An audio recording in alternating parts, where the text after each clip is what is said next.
Waiting to see that stream. Staring into YouTube. Oh boy. Okay. Okay.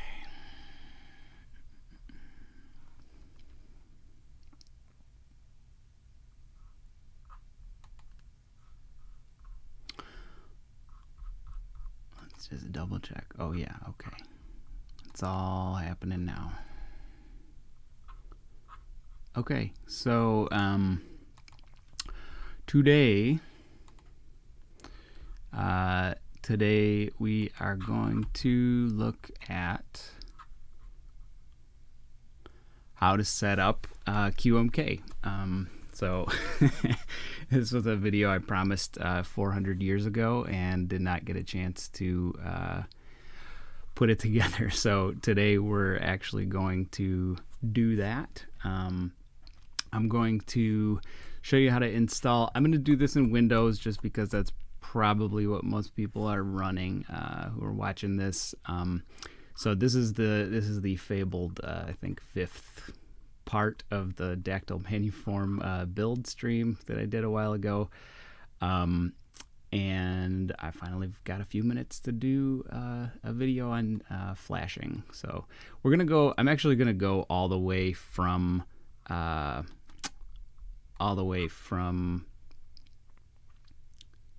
installing QMK through flashing, because you know, if you're doing this for the first time, most people probably don't have it installed.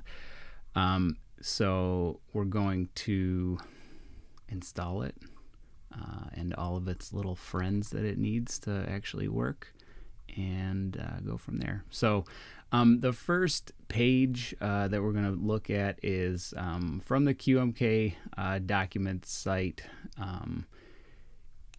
We're going to look at the setup instructions. So right here, before you can build your key maps, you need to install some software and set up your build environment. This only has to be done once, no matter how many keyboards you plan to compile firmware for. And what you'll find is it also has to be done on every computer you own, because you'll want to do this all the time. Okay, so we're gonna so in step 1, download the software. So we're gonna need a text editor. I'm gonna preface all of this by saying I'm not a programmer. I don't code for a living. This is like anything that has to do with coding is pure, maybe hobbyist at best level. So if I'm using the wrong terms or something, you can tell me, but I probably won't learn it. I don't know. So the first thing is a text editor. From what I understand, the reason that we need to install a particular type of text editor is, at least on the Mac, I know this is true, that there are certain little pieces of data, maybe just as part of the file system, that get added on to certain files, or like they get reformatted when you open them in a regular text editor. Stuff like, I think like the word wrapping information, maybe font stuff. Like a lot of these code files are like pure text, right? They're just like pure.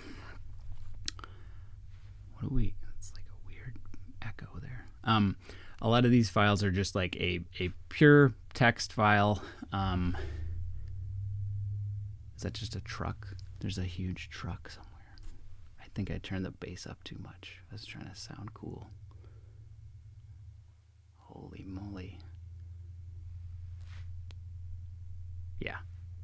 That's a truck that we're hearing from like 400 miles away. Okay, thanks, microphone. Okay, so this is starting off real good. So anyway, we need to get a text editor that will not add that extra formatting, that won't do anything bizarre to our files. It's those goddamn dirt bike kids again. Fuck. Whatever. So we're gonna get a text editor that does only text editing, and it doesn't add any of that weird formatting. And I think what the problem is when that weird formatting gets added to a text file, when you compile it, the whatever you're using to compile it into the hex file that will actually go and be flashed onto your microcontrollers, will have that extra text in there, and it can fuck up the compiling process, I think. So there's two different ones that it recommends here on this site. We've got Sublime Text or VS Code.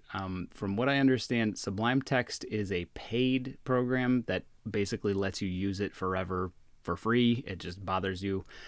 It's great. I've used it before. It's a nice program. And then we have VS Code, which I think is made by Microsoft, and that one I believe is fully free.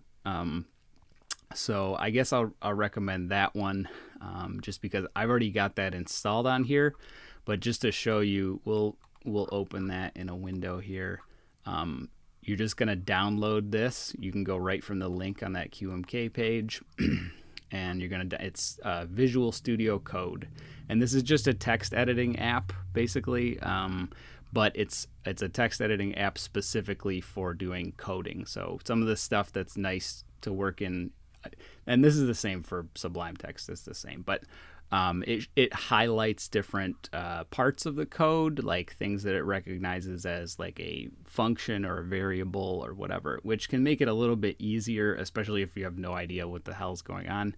Like me, most of the time, it makes it easier to actually find what you're looking for, or make sure. It can also catch some things that might be an error when you're in there messing around with stuff.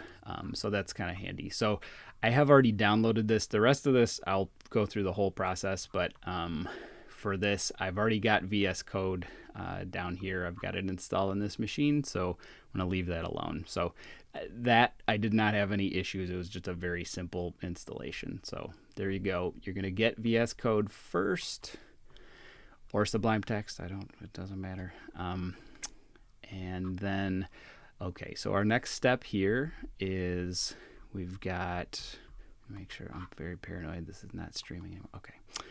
So the next step we're going to do is we're going to go,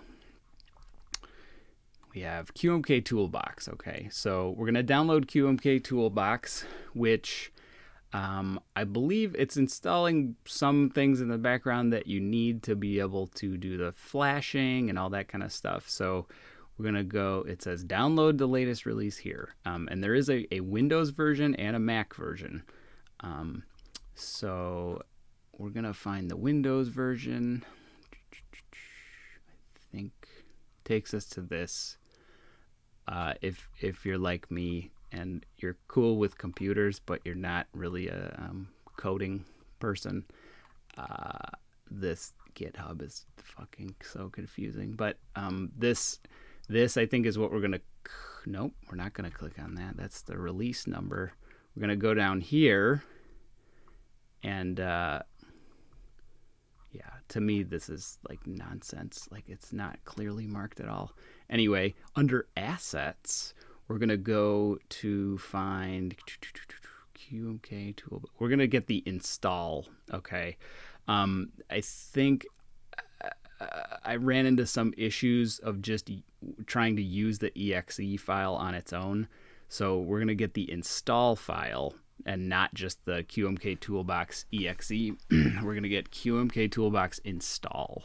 So I'm going to grab that. Looks like I already had one on here, but I uninstalled it earlier so we can watch this whole thing. So we're going to save this to our downloads. I think we can close this page now. Go back to just this one. And let's do it. It says install it. Let's install. Oh, it's protecting me. We're being protected. Thank you so much. Let's run it anyway. Yes, I want it to make some changes. Okay, we'll hit next. Desktop shortcut. Yeah, why not? Okay, destination. I'll just leave all this alone. Let it do what it wants. And then I guess I'll launch it once just in case that helps something, but we're gonna close it back down. Would you like, here we go.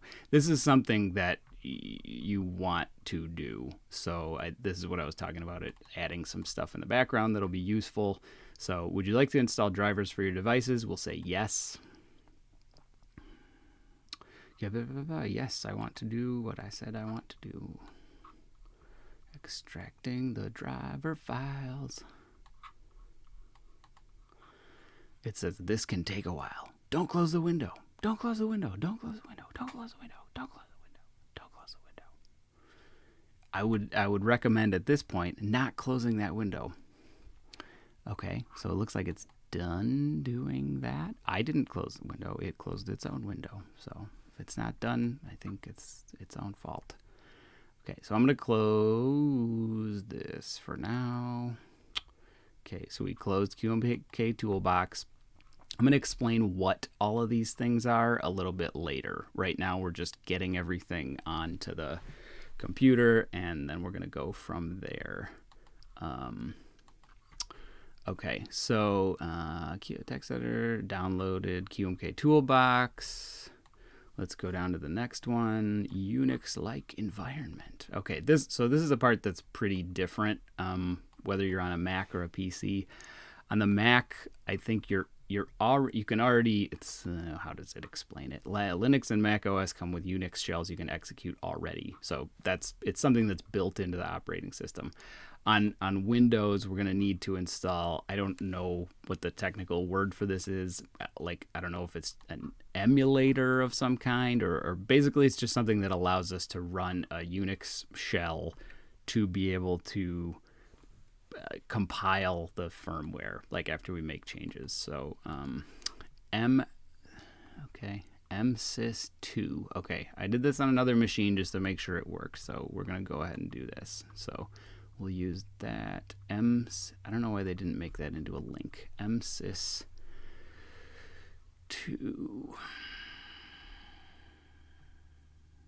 Okay. Windows, you need to install msys2. Okay, here we go. Here's the link.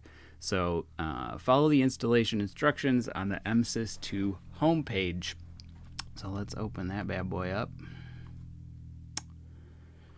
Okay. Oh, this is important. This I'm glad they put this in here. So once we're done with this installation of this thing, it specifically says that the type of terminal that you need to open is the MinGW 64-bit terminal. Okay, there are several different ones that when you open that msys2 program, it's going to give you a couple of different options of what type of terminal you want to open. Make sure you select the one that it says to select here, or else it will not work. So we're just going to install this first according to the instructions right here. So this says download the installer. Okay. Installer, please.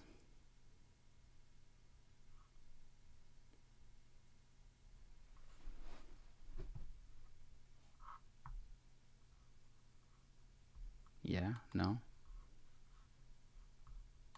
Oh my God. Come on.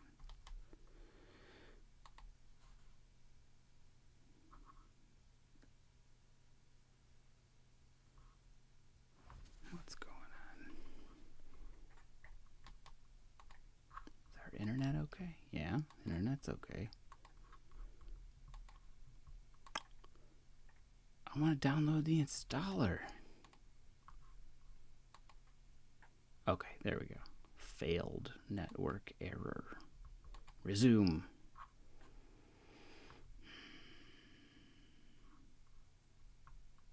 Figures.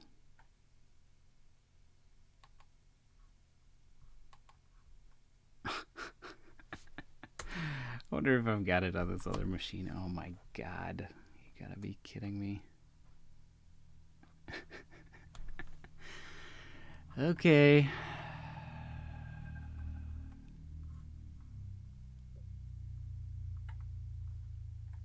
What? I know this guy. I didn't notice that before. Holy shit. Okay. Is it going? No. Failed.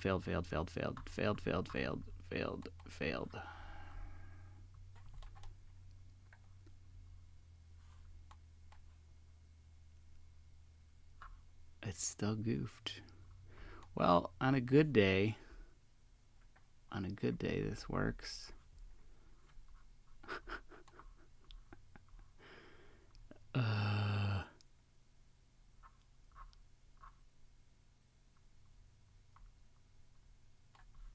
Okay, it did something. Come on. Failed. Okay. Well, this is great. This is great TV. I'm on another machine, check in to see if it's in the downloads. Yes, it is. Okay. So, I'm going to send that to myself. I swear to God.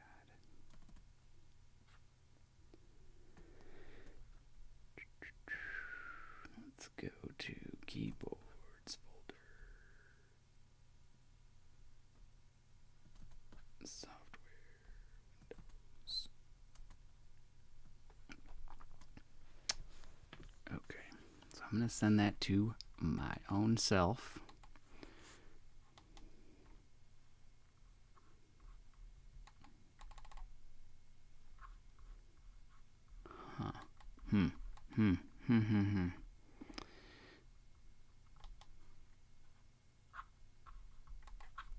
I'm not sure what's going on here.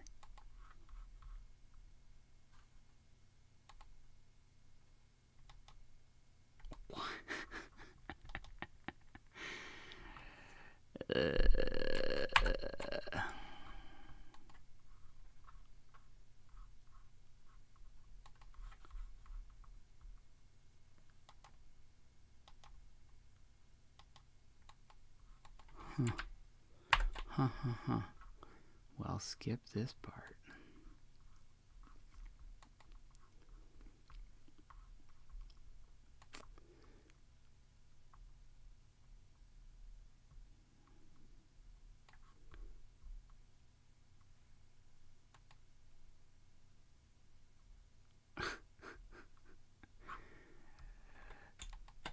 Let's kill these.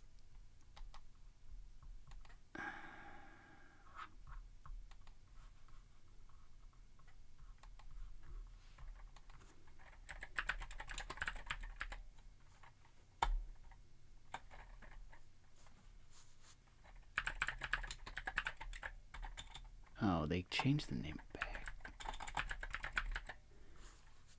There we go.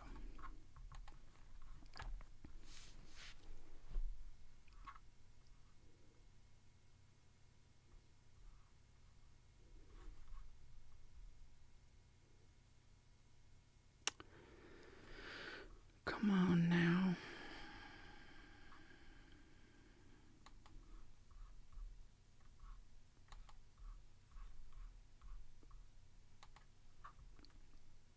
There we go.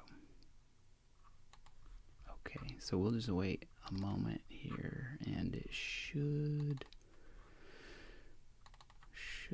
throw that in here for us.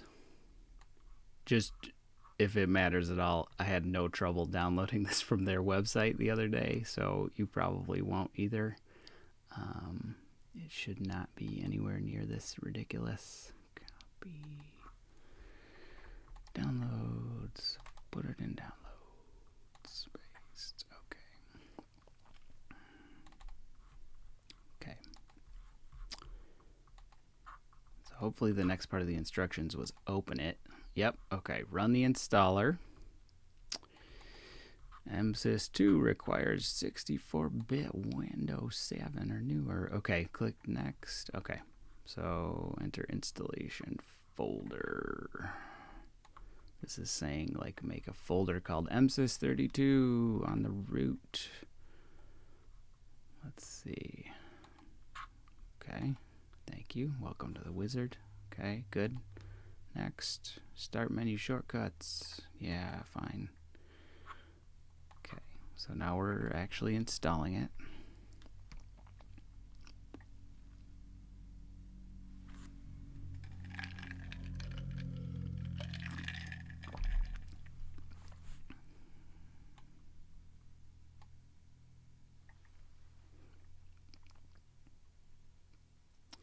You're watching a video of someone watching a loading bar.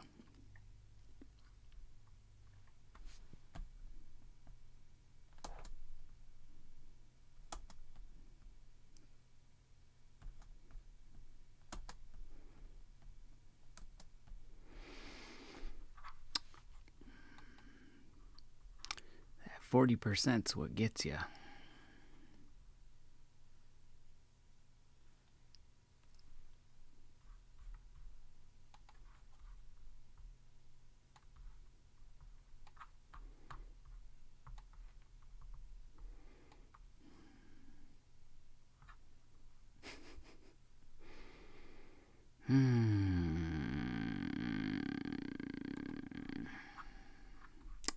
Let's check our stream. We still streaming? Oh, good. Thank goodness.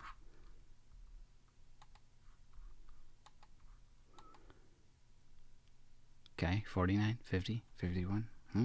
Yeah.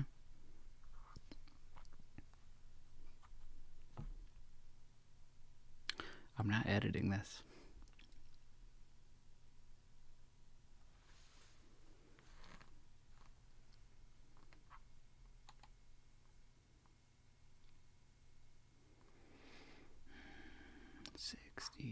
%. What? Okay, run it. Yeah, run it. All right, good job. Oh, it jumped right into this window. Does it say to do anything else? Update the package database and core system packages. Okay, so that since the QMK page said to follow this installation instructions, we're going to do exactly what it says. So,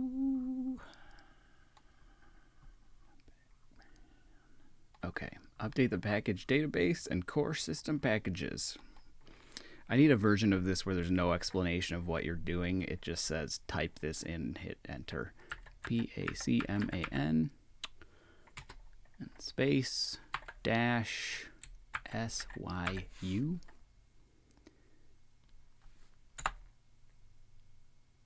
It's doing something.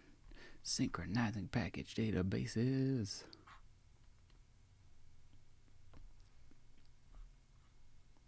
I guess we want it to look like this. Failed. Oh no.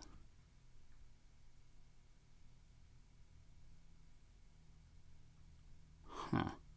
Failed. That's not too good. I wonder.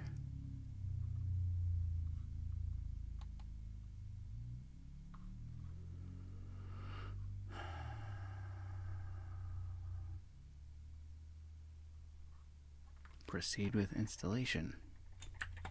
Yeah.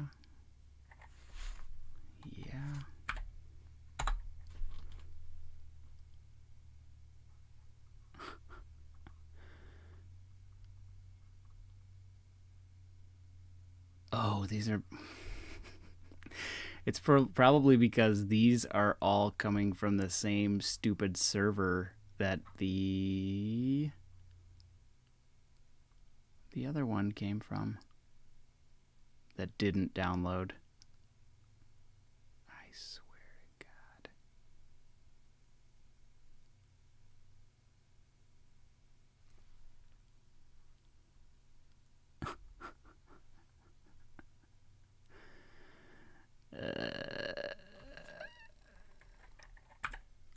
I don't think it did that. I don't think it did that thing that it's supposed to do.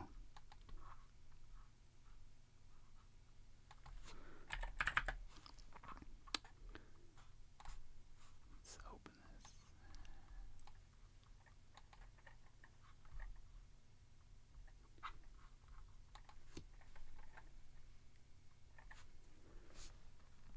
I wonder if we just try it again?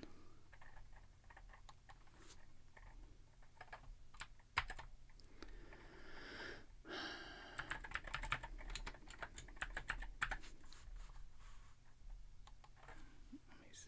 What was it called? Repo.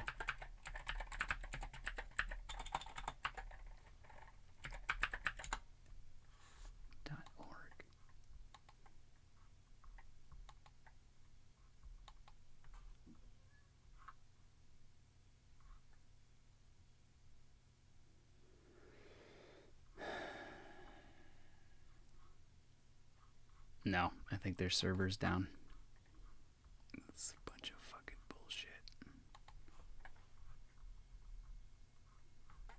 No, the internet is fine. My internet is fine. Don't you blame me.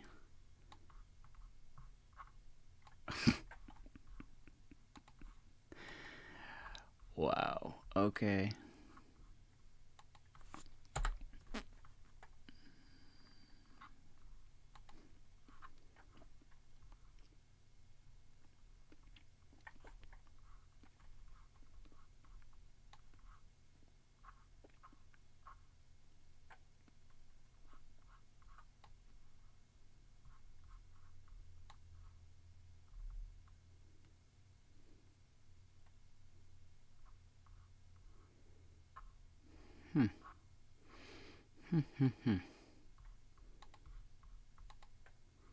Still no good, huh?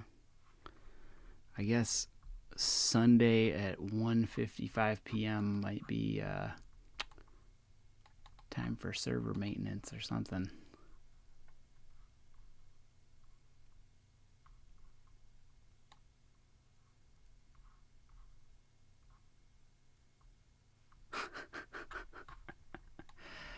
The one day I have 5 fucking minutes to do this.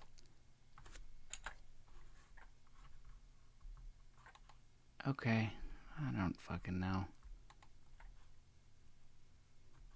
God damn it.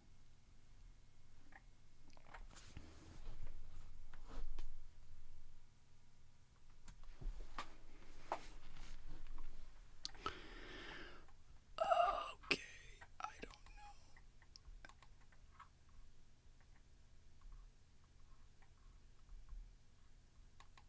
I wonder, it's probably not a backup of that.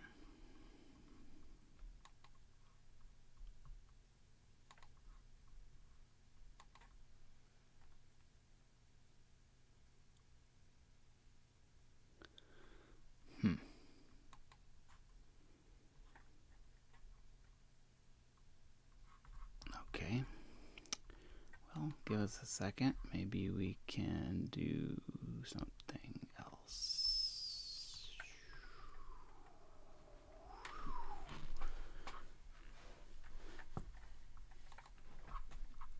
Let's see.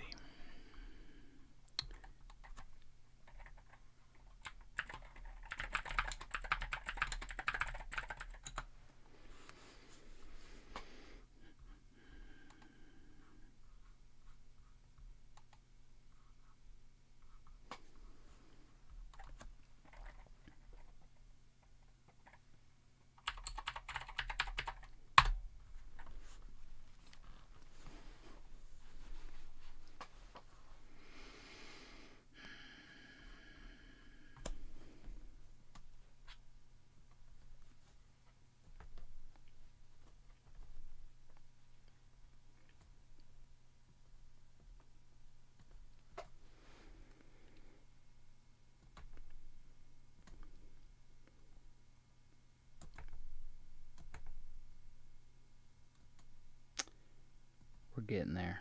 We're just gonna open up. We're gonna open up a totally different computer and do it from there. 'Cause why not?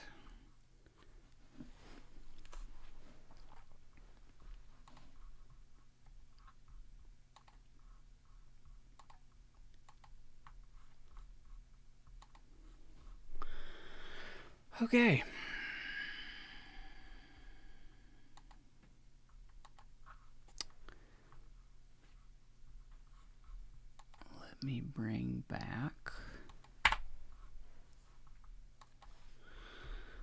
bring back our screen cap. Hello, screen cap.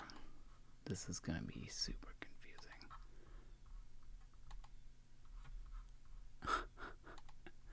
No other way to do it. Okay. Okay. So, where were we after all?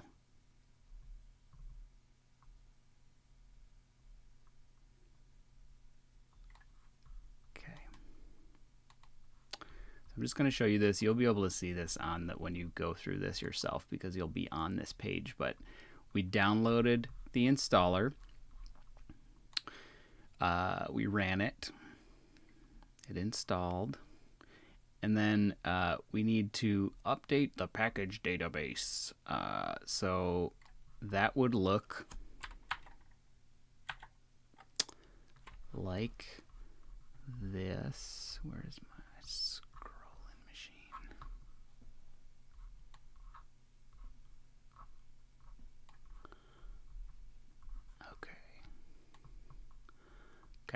so that's going to look like that. You type in that pacman space dash capital S and then lowercase yu. It's going to update those packages and then if needed close it and run it again. Okay, yeah, so after you do this, it's going to say it's going to look up these packages and like think download them. Then it's going to say proceed with the installation. You're going to hit the letter Y and then hit return, and then after it goes through all its stuff and it's not doing anything anymore and it takes you back to this just regular your prompt here, you're going to close it, I think, and then reopen it, and then you're going to do this pacman space dash capital S and lowercase u. And then that is going to do something else that it wants. I guess more packages. Very exciting. And then you're good. Okay. So after this, just to be safe, I would close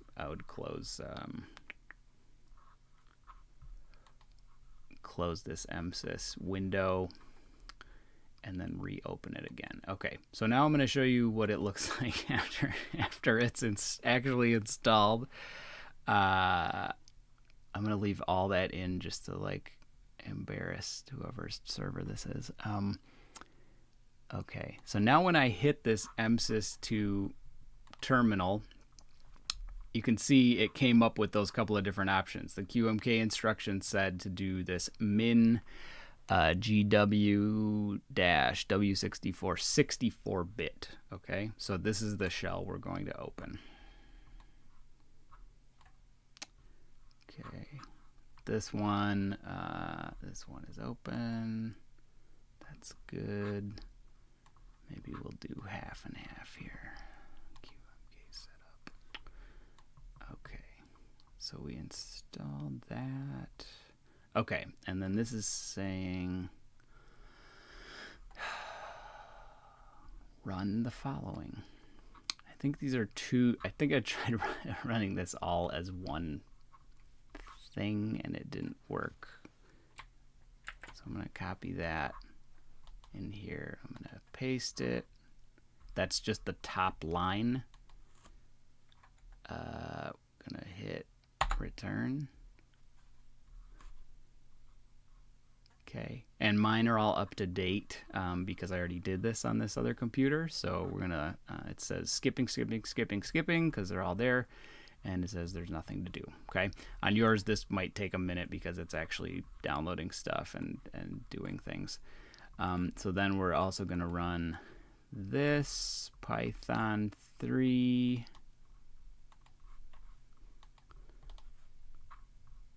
Paste that. This probably also will not do anything because I already have it installed.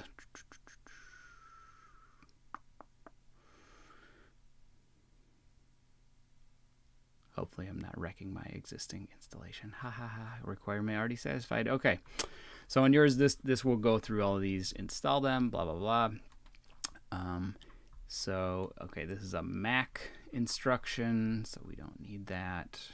Linux FreeBSD, whatever the fuck that is, run QMK setup. Okay, so this is the next step. We're going to actually run the setup.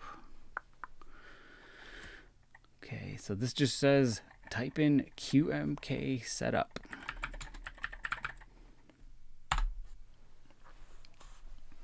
Okay. So this is already there. Would you like to set this as your QMK home?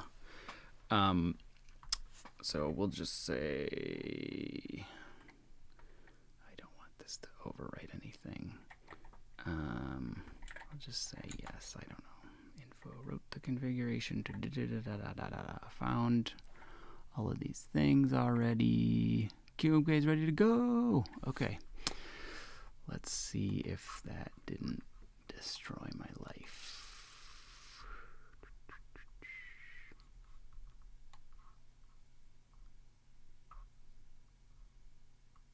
No, I still see my hex files there. I will explain what this is in just a moment.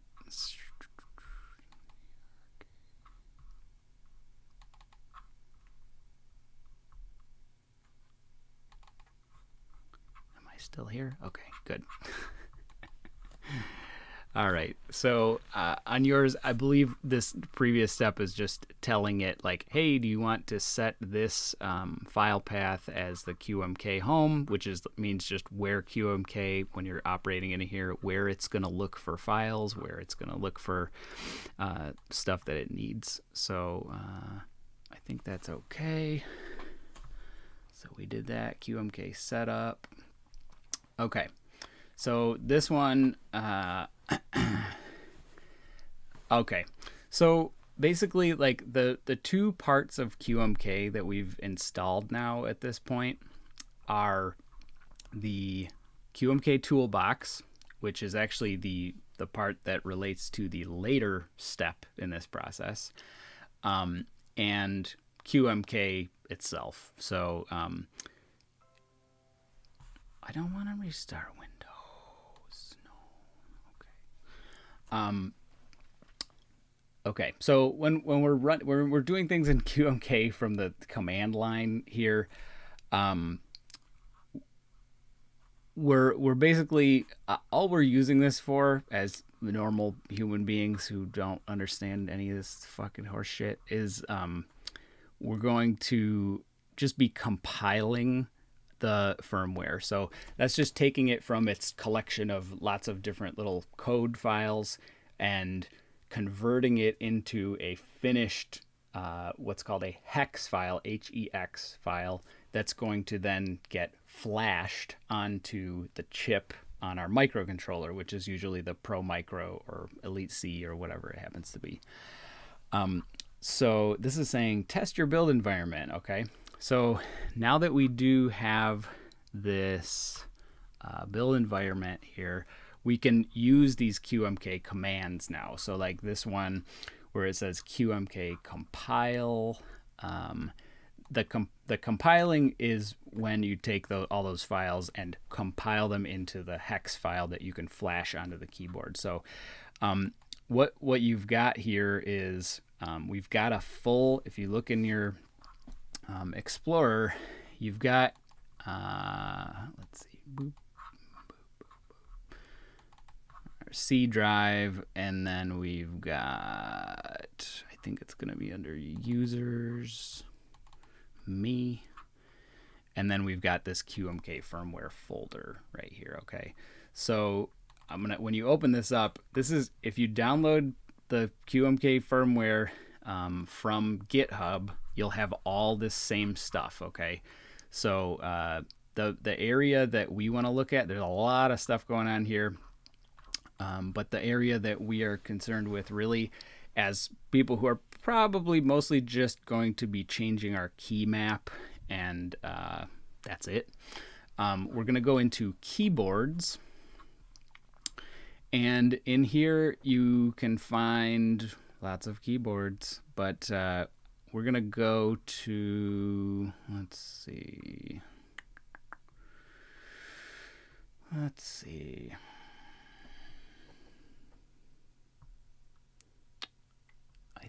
Okay, one other weird thing to know about this is that one of the keyboards is called hand-wired, which covers a lot of keyboards, but for some reason it's its own single thing in here.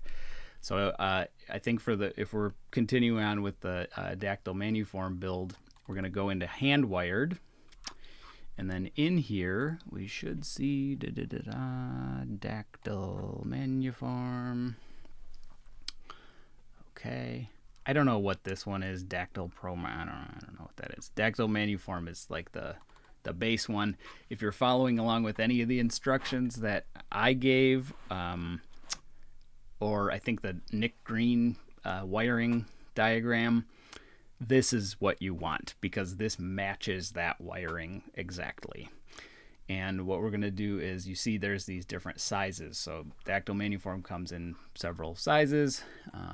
So we're going to go to 5x6 because that's the one that we made. And then in here, we've got some files. We've got this .c file, .h file, config file, rules file, and then we've got keymaps.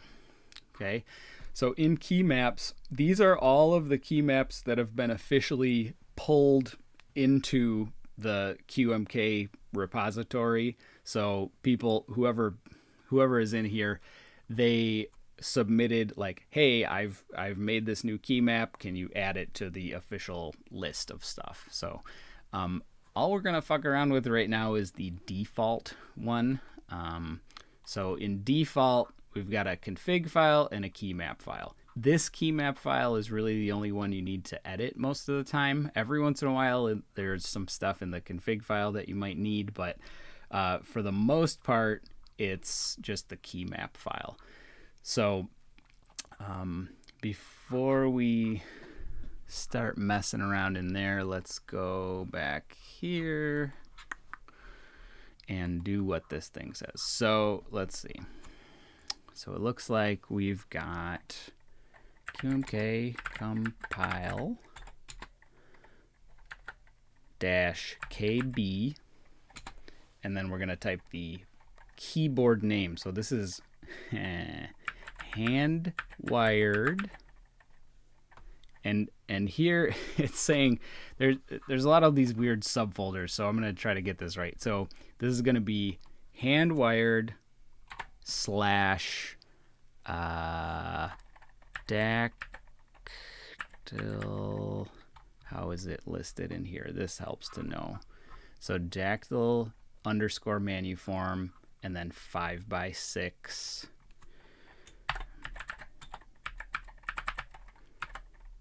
(5x6), and then it says we don't have any revisions or anything, so this is just the path to that particular key map, so it can compile it using that key map. And then so we go -km, and then a space, and then default. Okay. Default. Okay. So okay, it's saying when it's done, you should have an output that ends similar to this: linking, creating, copying, checking. Okay. So here I'm gonna hit return. Let's see what that does. I'm gonna come right back and then we'll check on it.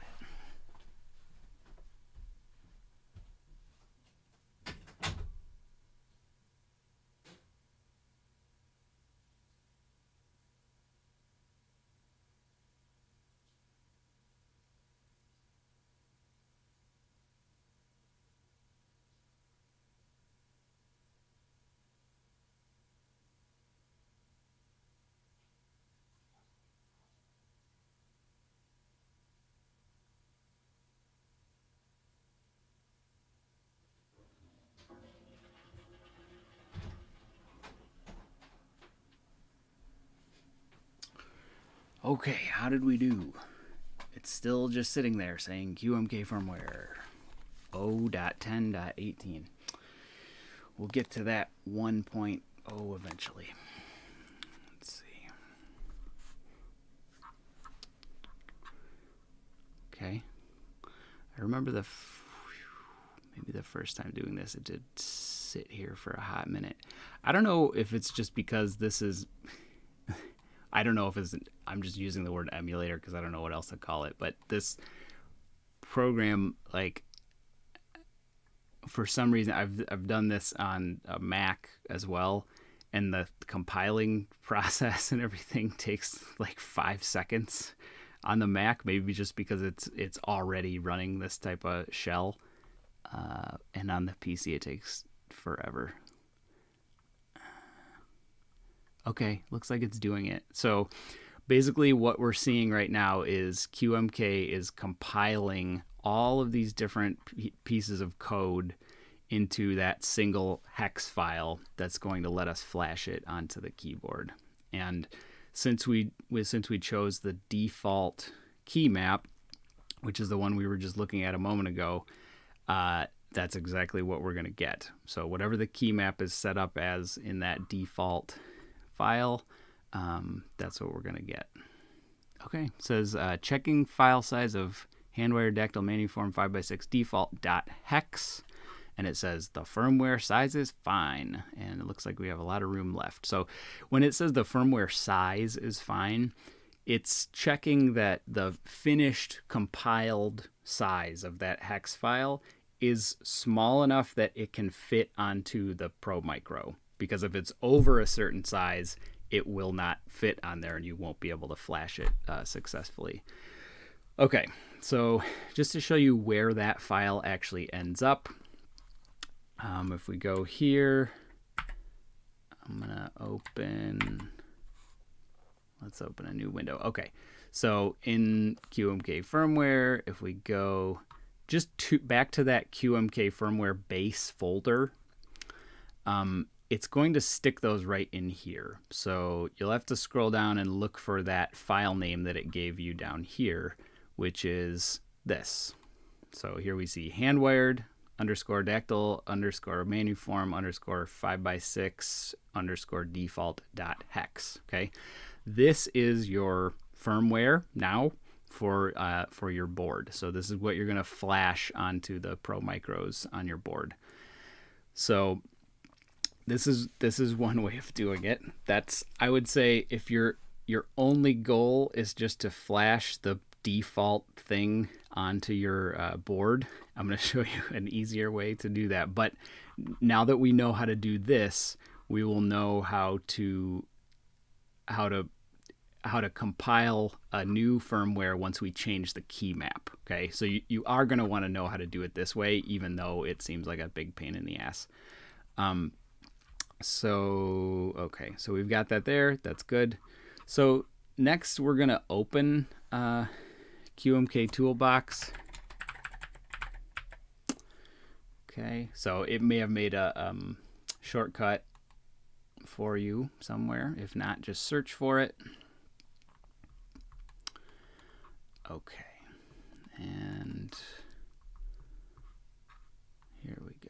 Okay, so here, what we're gonna do is we're seeing, okay, so it's telling you what bootloaders are supported. The bootloader is something that's should be loaded onto your microcontroller when you buy it, hopefully. If it's not, it's a lot harder to flash anything to it, and sometimes you have to go into like the Arduino IDE and do all this other bullshit that is a big waste of time. So hopefully, as long as I would say, like, if you're buying Pro Micros and there's an option of, there's one that's like $1.50, and then there's another one that's like, it's $2 or something. Buy the one that's $2, because usually the even if you're buying the clones, don't buy the cheapest clone, because you'll really notice the difference. And often it will not tell you, the sellers will not tell you whether there's any bootloader installed on it at all. So you're just kind of guessing. Okay, so up here, We have local file. Okay, there's two different ways that we can get a file ready to flash to the keyboard. So one of the ways is by grabbing our local file, which we just created. So we're gonna do that here. You know what? I'll show you the easy way first, and then you'll be pissed that you watched the last like 30 minutes. So right here where it says keyboard from QMK.fm. So this is downloading an existing hex file basically for any one of the keyboards that we just saw in that folder. So here, if we were trying to find the Dactyl Manuform, these are already, you know, ready to go firmwares. So if we go to handwired / Dactyl Manuform / 5x6, and we click on that, and then we hit load, it says downloading the file, and save the file to so-and-so. Okay, so that's, we could have just done that. The reason I showed you all that other stuff is so that we can change the key map, which is really, I mean, it's the whole point of like having QMK on there anyway.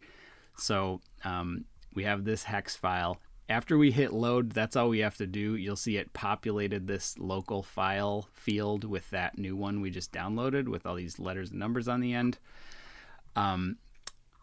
If we want to use, so at that point, I'll just show you, I'll switch back to our one we compiled locally, even though they're identical. But after I switch this, the instructions are the same either way. You're just choosing which hex file you're going to actually flash. So here we're going to go to open. It'll bring up an Explorer window, and then you want to be in your QMK firmware folder, local folder. And then we're going to click on this one that we just made, handwired Dactyl Manuform 5x6 default. I'm going to hit open. So now that's the one that's going to be used. Even though this is selected, this is the one that we're going to be using. So what I usually do is I do turn on the auto flash. So let's do that. I'm going to turn on auto flash. You should be careful what you plug in and take out of your computer at this point, just in case, because we are basically going to be executing a command that overwrites the firmware of whatever it happens to be. So let's see. I'm like 2 desktops deep in this weird universe right now, so I'm gonna get my reality check back. Okay, so this, we're recording, we're streaming. Let's do desktop.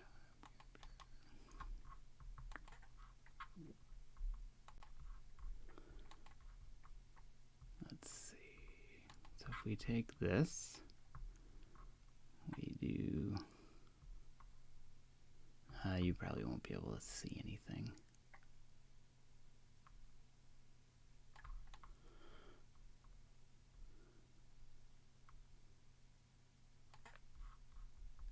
Okay.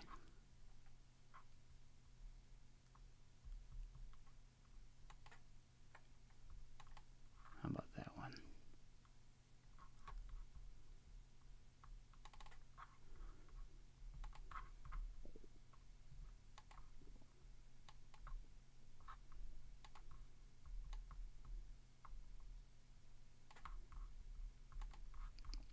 Okay.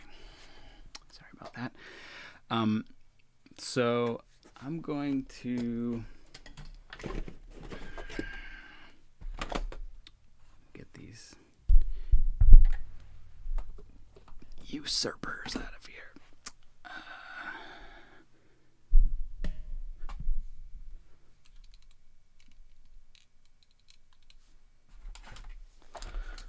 Okay. Maybe like that.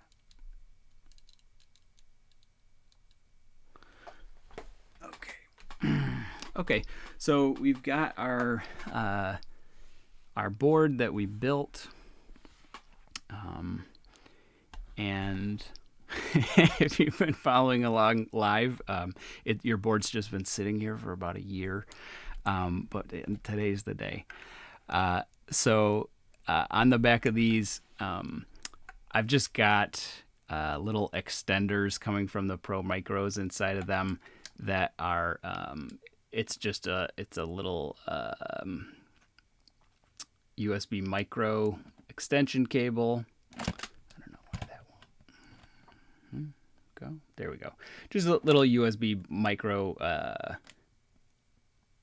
female port on the back of these, so that's what I'm going to use. Whatever you happen to have is fine. Just use that. And then here, we're going to take the end of this. And number one thing, when you're doing these split keyboards, you absolutely need to disconnect the halves, okay? Don't have the halves connected when you're flashing, because it's not going to work. So I'm going to disconnect the halves. It doesn't matter. This is just a dead connection now. So just disconnect them. It doesn't matter which side that serial cable is plugged into. So I'm going to go ahead and flash the right half first. They do have to be flashed separately, so you can't flash them at the same time. You have to flash them separately, and they need to be disconnected. So I'm gonna connect this side first. Okay, and here's where the thing we did, I think in the build video, comes in handy. This is what that reset button is for. And instead of having to pull this whole cover off and undo all these screws, since we drilled that hole, we just have a nice little reset button right on the outside. So, and we'll need to be able to press that in order to flash the firmware. So, you don't want to press too hard on it, but we should be able to just get that with our finger. So let's plug this in to computer number 2.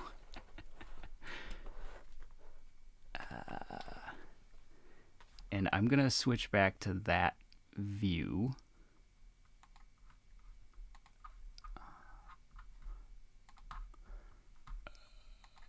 Okay. Okay. So we're back on our working computer that already had MSys2 downloaded. And right now I'm just going to plug the USB cable in. Okay. I can hear a noise of acceptance. It is probably not going to do anything right off the bat. Every once in a while you get a new Pro Micro, you plug it in, and right away it just flashes with the auto flash turned on. Again, that's this right here. So this one though, I think I think this one may have something on it already. So we are going to, so what I'm going to do right now is just, I'm going to hit the reset button. Sometimes it works to just do it once. I usually do it twice though, because some of these I found they will not go into the loading mode if you don't hit it twice. So I'm just going to do that.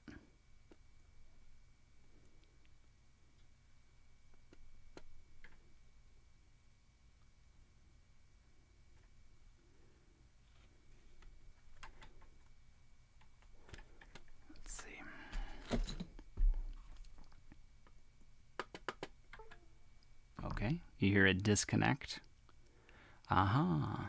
Connecting to program. Oh, this is what we want. If you see this happening, that means you did good. If you don't see this happening and you see it getting hung up on, you know, connecting to programmer, and then you see it, programmer not responding, then you've got some problems that you'll need to be reading some things about. This is good though. This is working. It's working. It flashed correctly. And now that we might have to unplug it and plug it back in. Let's see. Let's see if we got anything here.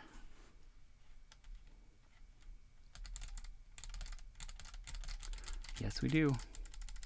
Okay, so here's another thing. Don't be afraid if you flash the right half, and with only the right half plugged in, you're getting the key presses that look like they're from the left half, because this should be these should be like 6, 7, 8, 9, 10, but we're getting 1, 2, 3, 4, 5, and we're getting QWERTY. So don't be afraid of that. That's just because the way that QMK determines which half of the keyboard is the left, or I guess it would, like, programming wise, I guess it's called the master half, is by checking which side the USB cable is plugged into. So since we have the USB cable plugged into this side, it thinks this is the right half, but we're getting key presses, which is fantastic. So I'm going to unplug this from the right half, and all I am doing right now is just taking that same USB cable. I'm leaving it plugged into the computer, but I'm taking it out of the right half of our board. Then I'm plugging it into, taking it out of the right half, plugging it into the left half.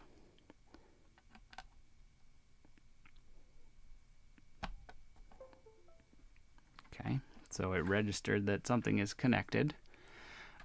This one, probably just like the other one, we're going to have to hit the reset button twice to put it into boot loading mode. Hit that twice.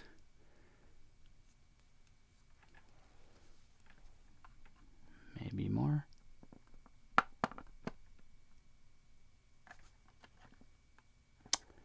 It's on.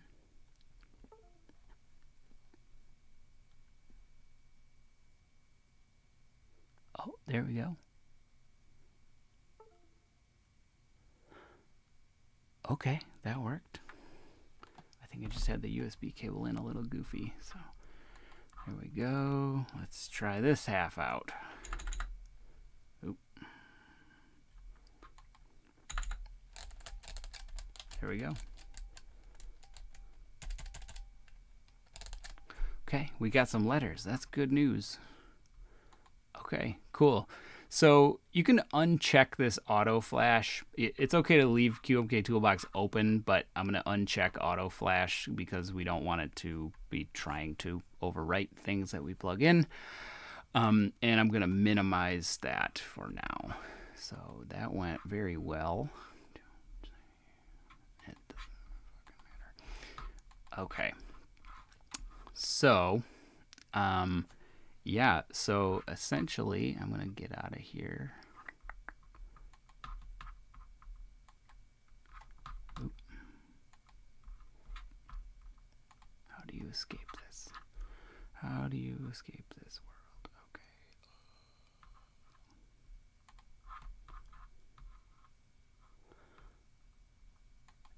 Okay. Okay.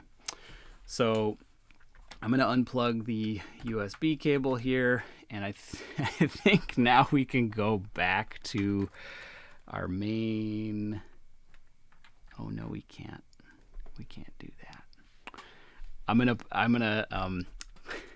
replug in the serial cable here so that they're connected, and this is the real moment where we see if this worked. Where we plug in the left half while they are connected. Okay, and as I do that, I'm going to go back to our other view here.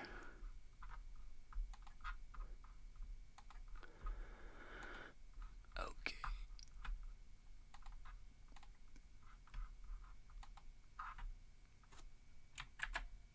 Okay, so all I'm doing right now is I'm going to plug in the USB cable to the left half of the keyboard.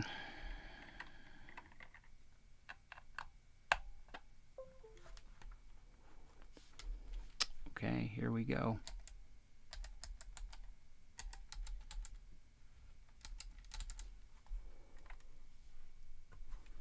Oh, didn't have that pushed in all the way. Ha ha ha ha. Let's try one more time.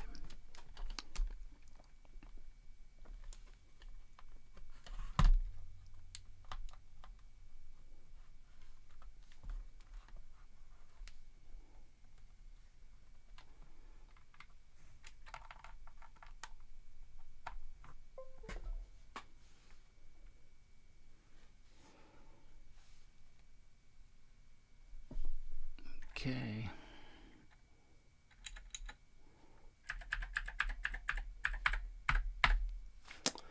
Party time. Okay.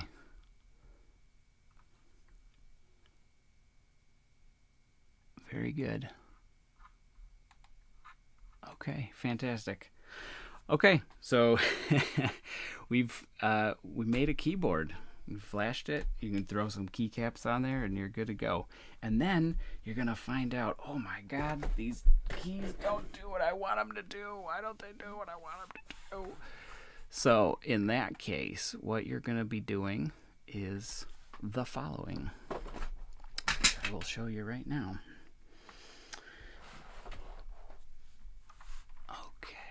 So we're going to leave this open, and you know what? I'll give you an example that's exactly what we were just using. So if we're here in the default Keymap, in your local QMK directory, we're going to go back to Keymaps. Okay, so we're still in keyboards, hand-wired, dactyl maniform, 5x6, Keymaps. And in here, what we're going to do is I'm going to right click on this default one, and I'm going to copy it, and I'm going to paste it. Okay, and this one I'm going to call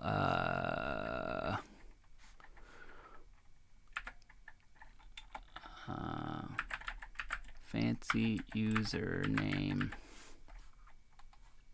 Okay, so what we just did was we copied that folder that has the keymap in it, and this is going to be, you can put your name here. This will be your custom keymap that we're going to be editing. So I'm going to go in here now. So we're in, the username, new keymap. These are going to have the same file names. They're not going to be different. But we're going to go in now to keymap.c. Okay. So I'm gonna, I feel like my face is going to be in the way of this on OBS. Probably. Well, I'll just focus on this area at the top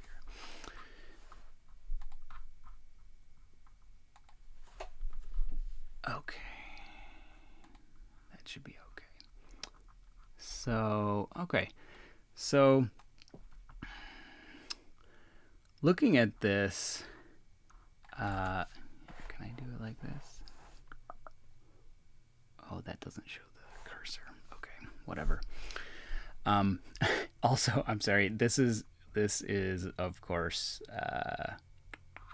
Sublime text instead of VS Code. There's not much of a difference as far as interaction goes, so don't worry about that too much.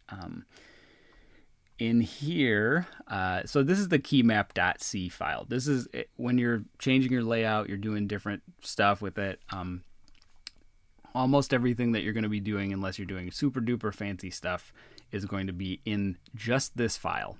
Most of the other stuff you can completely leave it alone and have no problems at all. Actually, you probably have less problems if you leave the rest of the stuff alone. So in here, we're going to take a look at what is going on in this default keymap. And this keymap file is super short. Like, there's nothing else going on in here. Sometimes there's a bunch of other stuff in here. This is a very simple, nice to start with keymap file. So if we're looking here, the area you're going to look at is where you see this matrix rows, matrix columns, program keymaps. Okay, so here each of these sections, okay, so like I'm going around this section, you can see this looks roughly like the left half of your dactyl maniform, and this looks roughly like the right half of your board. And then as you go down, you basically see another copy of that. So on the left is your left side, on the right is your right side, left and right. you'll see some of these are left blank. Okay. Let's just start at what this first one means. Okay. So this top one where it says underscore QWERTY, this is your default layout. So when you're not hitting the layer up or layer down or any layer modification buttons at all, this is what each of the keys on your keyboard is going to type. So in the upper left, we have escape, and then going across the top, we have the number row because we're on the 5x6 dactyl. So KC escape, and each of these KC stands for key code. So if you're wondering how do you know what the key code is for a particular key that you want to have in your keymap, you're going to go back to QMK on their website in the documentation, and we're going to just look for keymaps. I'm sorry, key codes. Okay. So we'll just go to simple key codes. We'll go full list. There's a lot of key codes. Okay. So I'll just read this out. Okay, so when you're defining a key map, each key needs a valid key definition, meaning what it's going to do. This page documents the symbols that correspond to key codes that are available to you in QMK. This is a reference of, okay, so here we start with basic key codes, okay? So this is just your letters, numbers, basic stuff that you'd find on a normal keyboard. KC enter, KC escape, KC tab, KC space, minus, equals, brackets, function keys, insert, delete, page down, blah, blah, blah. All your like normal stuff that you might find on an actual keyboard, okay? There's some stuff like system keys, like volume up, volume down, stuff like that. Sometimes those are operating system specific, so it's up to you if you want to add those or not. Quantum key codes, reset. You can have in your key map, you can have a reset button, usually on another layer, hopefully, where you hold the layer and then you hit that key, and then it will actually do the same thing as what we did with the reset button. It's just going to reset the microcontroller. Audio keys, we're not going to get into all this stuff. There's tons and tons and tons of very, very, very cool stuff in here. So I recommend just reading this whole thing. At the moment, we're just going to stick to our basic stuff. So F1 and delete page down. So you can see all these key codes. What's on the left side here, that's the actual key code. These are the letters that you will actually use and put into that key map file, okay? So if we're looking back at that again, you see this, it's basically, I believe it's called an array, because basically this is just a series of values, or like a variable, I guess, that's already been defined, where it's just a series of here's a variable, here's a comma, here's a variable, comma, key code, comma, key code, comma, key code, comma, comma, comma, comma. And so basically when you're editing this, just be very careful that you don't erase one of these commas, and that the very last key code that appears in your layer, like this part of your key map, does not have a comma after it. I think that will bother it a lot for whatever reason. So make sure that the last key in this does not have a comma after it. So if we wanted to change just one key, okay, I wouldn't change a lot of these, but let's just say, I always hit space with my right thumb. I don't know why, it's just natural. So over here, if we're looking at the keys on the dactyl menu form, you see the 2 top ones, like the 2 bigger ones, and then the 4 on the lower part of the thumb cluster. So you can change these to whatever you want. You can also have the same key code twice or more times. So if you want both of these inner thumb keys to be space, you can do that. What I'm going to do though is just change, I'm going to switch these because I want my right thumb to be hitting space. So I'm going to go KC, instead of ENT, I'm going to go SPC. Okay.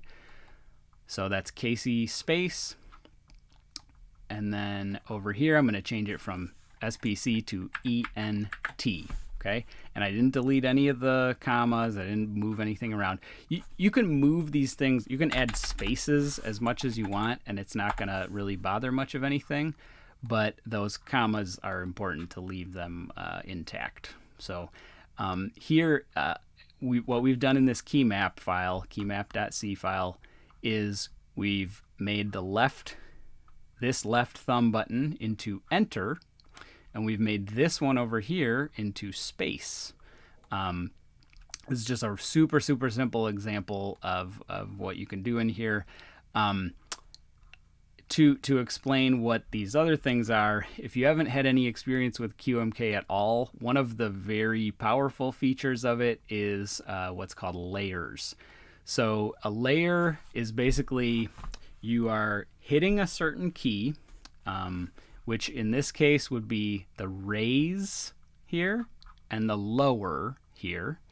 And we're only dealing with 2 alternate layers in this layout, so it makes it pretty easy. So over here, this is the lower. So obviously we see lower here. So if we hit that one of those right thumb buttons, it's going to activate this layer, the one that's called lower. And if we hit this raise key on the left-hand side of our keyboard, it's going to activate this raise layer. Okay. So let's just look at the lower layer right now. So if we hit that right thumb button so that we can lower the layer or activate the lower layer, it's going to change the functions of the keys to what's on this key map. So one thing to note is whenever you see this, this space here, that's just basically saying if you activate this layer, there's no alternate key code for this, like we didn't want one or need one. So what it will do, and one of the reasons I think it's called layers, is the place where this key is, if this is left as this series of underscores here, like a blank, it is going to look at the next layer down, and it will just remain as whatever key code it was before. So in this case, since we didn't specify an alternate key when we're on the lower layer, if we go up here, we'll see what that key is going to be. So when we hit lower and we hold that down, we have all these different keys on the home row, like home, page up, page down, end, parentheses, blah, blah, blah. But this one, since we left it as a blank or transparent one, I think you can also use KC underscore trans or KC underscore transparent, I would have to check, to do the same thing. But basically what that means is even when this lower layer is activated, it's going to look right through this layer and still type a letter B when we hit that B key. Okay, so that's all these are. You can fill these all up with different different keys. You can do all of that. The one you definitely want to leave alone though is the same key you're pressing to change the layer. So you don't want this one to be changed, I don't think. So you want to leave that one transparent, which you can see they are right here. Okay, so if we were to hit the lower button, we would get the functions of these keys. Down here, if we were on the left-hand side of the board, if we were to hit the raise layer button, it's going to activate these keys. So here we have left, up, down, right. So those would be your basic like movement, your arrow keys on a keyboard. So that's handy to have that right there. And it looks like we've just got some other volume and some other punctuation stuff, as well as our function keys, changing the number row into basically the function key row. So you can play around with this all you want. Once you change this, though, we're going to hit save, right? So we've saved this Keymap.c file, and we can close this. Basically, we saved our changes to this part of the keymap right here. So if I close this now, all we've done is change that piece of code. So the reason I showed you the long way of compiling this stuff earlier is because when you want to compile your code, like your new keymap stuff, oops, where did we go? Here we go. I'm going to go back down here and see that command again.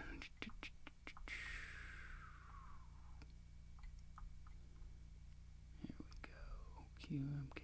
There we go.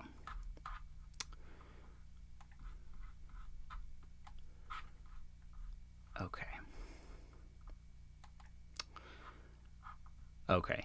So, we changed that piece of code, but from what we did before that that piece of code on its own just doesn't really do anything. So we have to take and recompile. We need to compile that firmware again using that new keymap that we just did.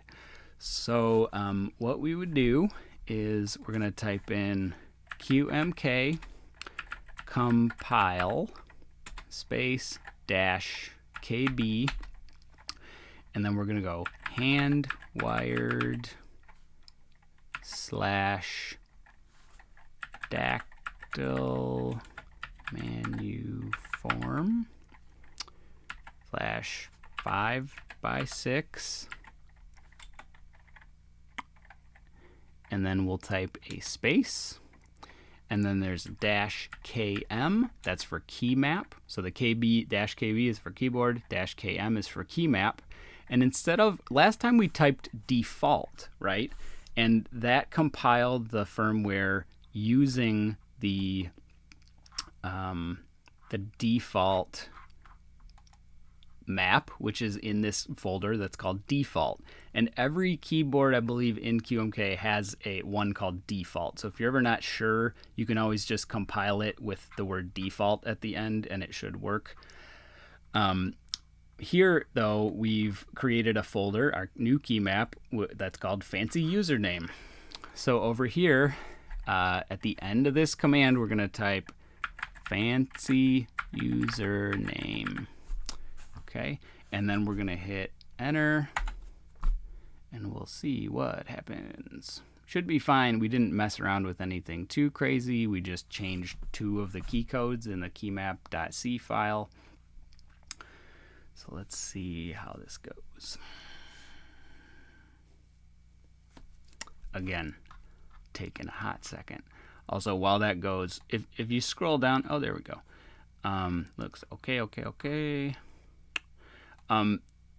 This is handy too if you're just compiling the same keymap, like you're changing the keymap, compiling it, changing it, compiling it, changing it, compiling it, testing it over and over again. These commands at the bottom of this page where it tells you how to configure the build environment, it allows you to essentially set a default keyboard. So if you're doing it with the same keyboard with the same keymap, using the same keymap folder over and over again, follow these instructions, and basically it will allow you to, instead of typing in that big line of whatever, like just lots of commands, after you do this little setup thing, basically all you type in, you open this MSys2 window, and you'll be able to just type in QMK compile, and it will make your firmware because you've set the certain keyboard and the certain keymap as your default ones. So at that point, you can just easily type in QMK compile and you'll be good to go. So it looks like this all went well. Firmware size is fine. It should be exactly the same size.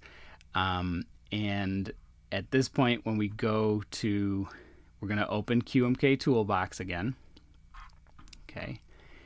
And remember, we were able to choose which hex file we're going to use to flash the firmware.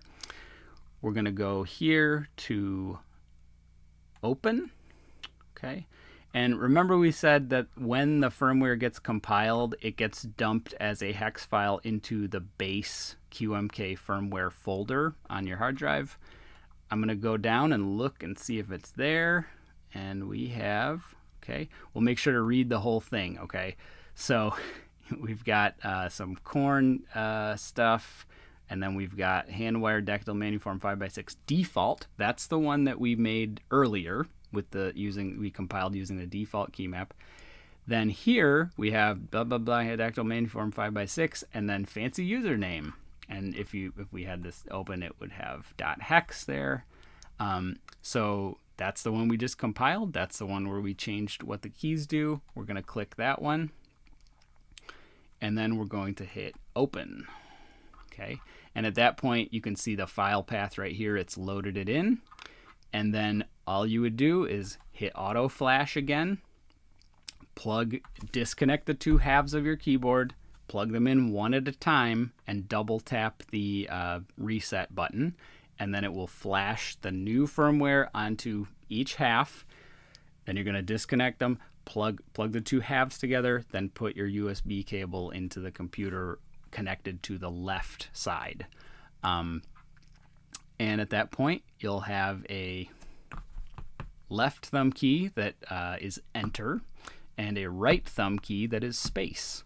So you can endlessly mess around with that. There's a lot of other things you can do with the layers and tapping and all these other crazy things that are very interesting, but they take a lot more time to kind of figure out and get them working properly.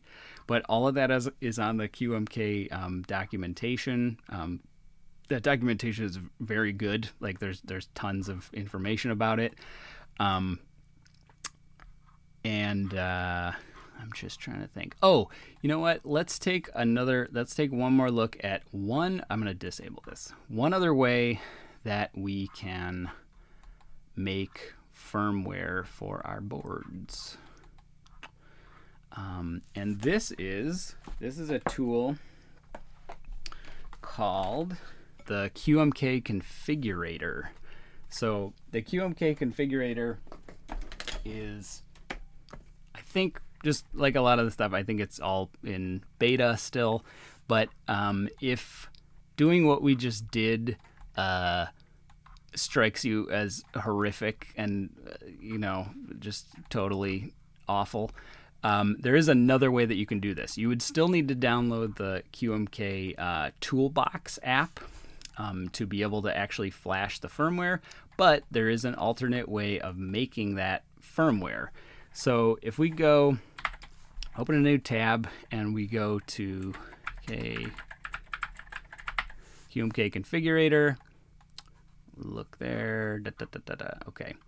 So we're gonna hit this QMK Configurator, and we're brought into this nice little interface here where we're basically able to edit a key map. We can edit this key map. We can pick which keyboard we're talking about, and then it allows us to actually compile the firmware from here, which is very nice. The one caveat, which I haven't quite heard explained in a way that made sense to me, is a lot of the layouts that are available in the actual QMK source, like stuff that's been pulled in and is part of the main set of files, is not always here under layouts. Like all the boards are there, I think, but not all of the layouts are there, which I don't fully understand. But if we wanted to do our dactyl manuform firmware, we're gonna, again, remember it's under hand wired. one up from there. Oop, there we go. Okay, so we found hand-wired / dactyl maniform / 5x6. So if we click on that, and then we look at layout, there's only this one, even though in the official, repository, there's a bunch of them. I think it would be nice to be able to get to those from here. There may be some compatibility problems with like people writing in stuff that causes this interface to break. I don't know, probably something like that. And then here, so we're just going to start with what it gives us, layout 5x6. And then you can call this, fancy username, whatever your username is. And, right, okay, what are we looking at here? We can ignore that for now. So, we just chose our keyboard. We chose the layout. We gave it a keymap name, okay? So down here, this is pretty great. I think it would be nice if some combination. There's another app, not to be too confusing, but there's another app called Via, which is a desktop app that allows you to essentially do this same thing, but with a really, really nice interface and like way less technical jargon, which I think that would make a lot of this stuff way more accessible if they kind of maybe, I don't know, I think somebody else owns that, but I'm not sure. But I think focusing more on making that the default way of dealing with this stuff would be great, and I think it would make it a lot more accessible. Like, this is very nice, but I don't think it's going to have the full functionality of like a desktop app where it allows you to actually flash or like from here and do all of that kind of stuff. So this is awesome, but I think it could be improved a little bit. I know it's all run by amazing, cool volunteer people, so I'm not trying to fuck with them at all, but I appreciate all of this stuff, but I think user friendliness could be improved. But anyway, here you can choose, I don't know, you can choose the keycap set that you're looking at if you care about that. This is just what it looks like on the screen. It doesn't really have any effect on anything, but you can see here, like, you've got all the keys, right? And if you click on the key, like here, I clicked on the space key, and you can see over here, these are the layers. So this is layer 0. That would be the QWERTY layer. This is the next one, which I think was labeled as lower. And then I think this is the one that was called raise. But you can see there's lots of room for more layers. There's up to like 15 there. So God help you if you can remember that many layers. But so here, if we wanted to do the same thing that we just did in Sublime Text, I'm going to select this key, okay? And you'll see it's highlighted in green. So I selected this key, and then down here, I'm going to hit the Enter key. And you can see that changed what this key does to enter. And then this one, I can hit that, and then I'll type space. And you can see now we've switched those two, right? And you can do this with any of the other ones. There's also like all the crazy, wild tapping layer change stuff. And then, oh boy, big truck. There's keyboard settings. You can assign these to to control your like RGB stuff if you're doing that. Mouse keys, menu keys, all this kind of stuff. It's all in here, which is great. So after you do this, I would do two things. One thing that you should do is over here where it says keymap.json, you want to download this, okay?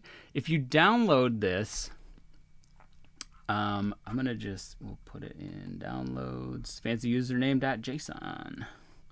Okay, so if I save this, that's really the only way to, if you're using this interface, that's the only way that you're really going to be able to save what you've worked on, because otherwise you're just getting a hex file out of it, which doesn't really go back the other way. So you want to download that keymap. Then even if we like reload, if we change this to something else, we clear keymap, okay, we reload this whole page and we're on some other crazy thing. If you upload, you can hit this one, import QMK Keymap Json file. So if we hit that and then we choose this file that we just downloaded, open. There we go. You see it populated all these fields with the right stuff. We're back on Dactyl Maniform 5x6, and we are seeing our keymap with the enter on the left and the space on the right. So that's how you're going to edit and save your progress on this one if you're using the QMK configurator, which is very cool. And then when you're done, you're going to hit this key over here, okay? So I'm going to hit compile, which this is just what we did from the command line a moment ago, where we, compiled the firmware into a usable hex file.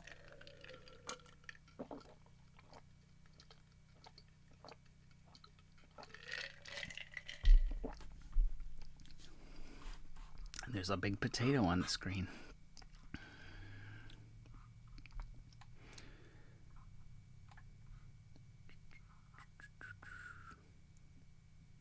This is a good loading screen. Okay, it has faded away. So I think that means it's done. And now you'll see these two. Oh, you know what? You can download it, but then you can't re-upload it. That's the problem. So if you were to hit this, you can download the full source code. Like if you then wanted to go into editing it from your desktop, you could do that. That gives you the option to download the full source. Here, this is really just what we want, though. You can get by with just using the keymap.json file and the firmware download. So if we hit download firmware, leave site changes you made. It's fine. So leave. We're not really leaving, I don't think. Okay, so right here we're downloading. You can see we're downloading a hex file now. So if I put this in downloads, that's fine. It can kind of go anywhere. Oh, one thing, maybe it can't go anywhere.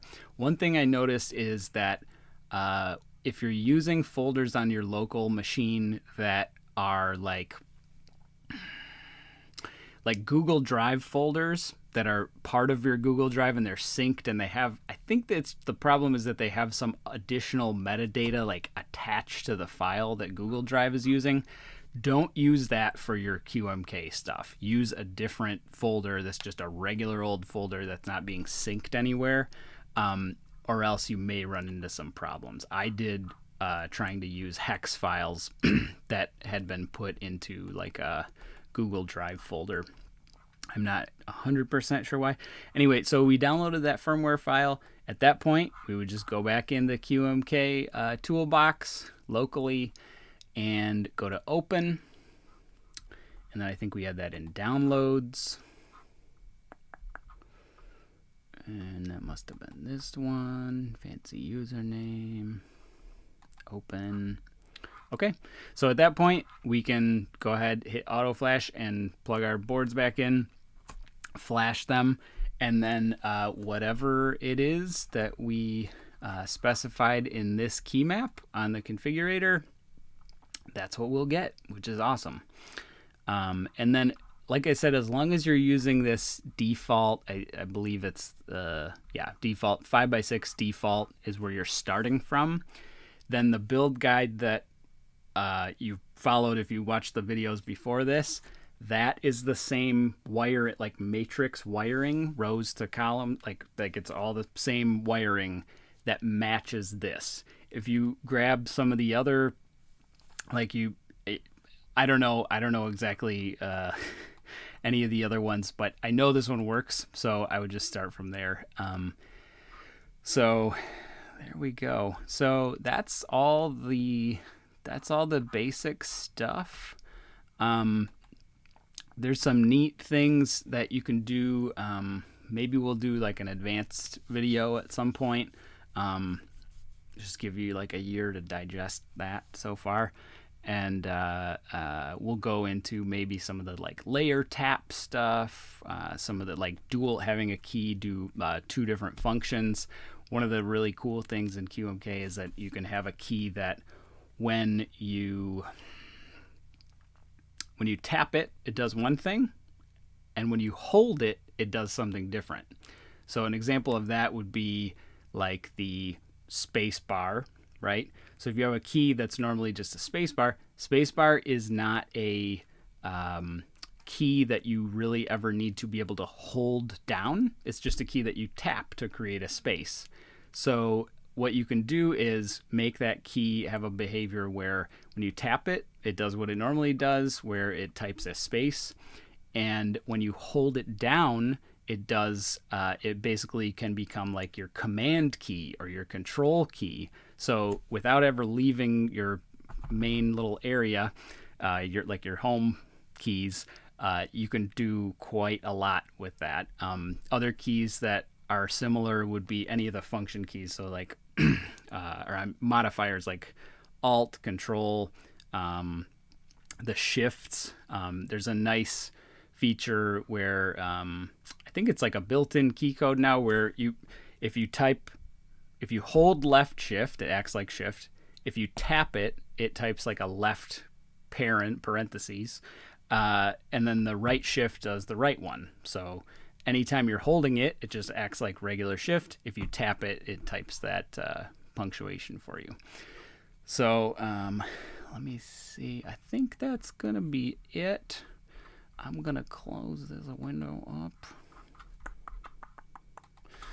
Okay, create a horrifying mirror universe.